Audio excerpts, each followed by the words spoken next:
In today's episode, we're going to be talking about 10 things that a buyer should never do while purchasing a home. So let's see. Hello everybody, this is Maria la Realtor. Like I mentioned in today's episode, we're going to be talking about 10 things that the buyer should never do in the process of purchasing a home. So number one is do not change your job. Even though it's in the same field, if you're a nurse and are looking to change from one hospital to another one, don't change it. Just wait until you're close, because that can be a red flag for the bank and the credit might be denied.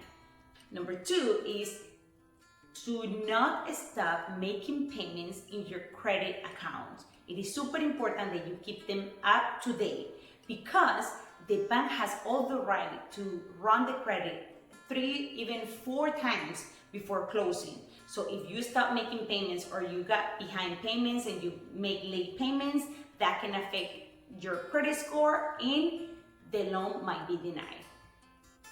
Number 3 is do not open new credit lines. Forget about your Social Security. Don't do anything. Don't apply to buy furniture or anything else until you're closing your home. After that, you can do everything you want.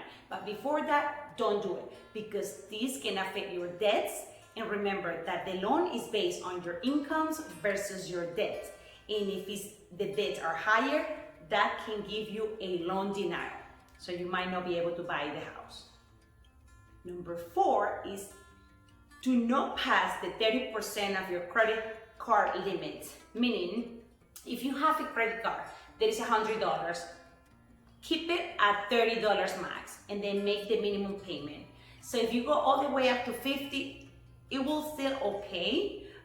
30% will help you in a positive way to your credit points. Now, if you pass the 50%, now that is going to affect you negatively in your credit score. So we don't want to do that. Keep it at 30%, 50% max. Number 5 is do not lie to your lender about the information you know, neither to your realtor. Trust in your realtor. Make sure that you tell them all the truth, because it happens many times. People, let's say that they don't lie, but they omit information, and then when the lender is running the credit, they're able to see all the history. So if you lie or you don't give information, you're gonna be wasting your time, you're gonna be wasting the lender's time, you're gonna be wasting the realtor's time. So just be honest with your realtor and tell them everything that you know and you are aware about your financial information that can affect or not to your credit. Number 6, do not buy a new car or used car that you have to make payments on. Remember, that can be an addition to your debts, and you will get a loan denial. So you don't want to buy a car or anything else with your credit. Number 7, do not buy a house without using a service of a realtor. Remember, this is what we do. We work for our clients. Number 1, you're not going to pay for the realtor. The seller is the one that's going to pay for our service, whether it's a builder, for sale by owner, or just a regular normal seller. They are the ones that are going to pay for our commission. However, we are going to be working for you, protecting your financials and your pocket and the benefits of your family at all the time. If you go astray with a listing agent because you think you're going to save money, or to the builder because you think that you're going to save some money on the price, that is not true, and they are working for the seller. So no, you're going to be over there in the middle of the transaction and nobody's protecting your side. So just make sure that you hire a realtor to help you during this transaction, especially if it's your first time buying a home.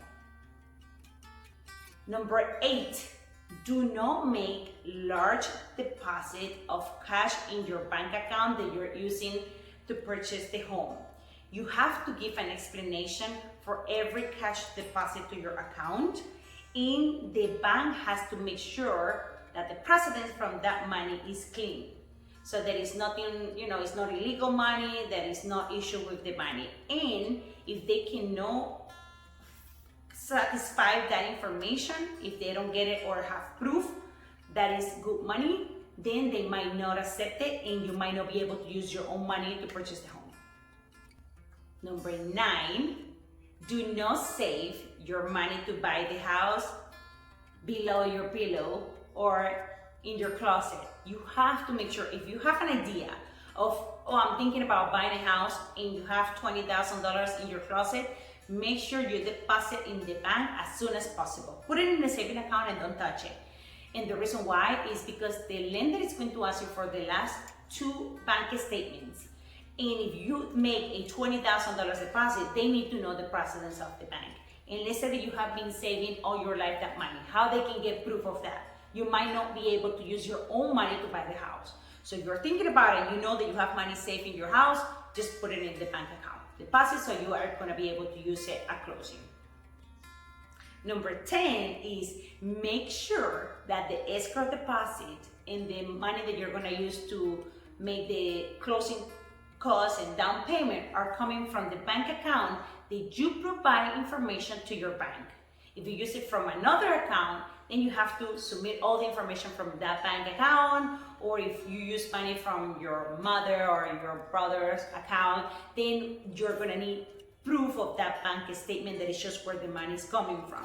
So just use the money that you say you were gonna use from the account that you provide information to the lender to prevent any issue. Okay, so that's all what I have for you today. Do not forget to subscribe, and I'll see you all next week in another episode of Kissimmee, Florida Real Estate.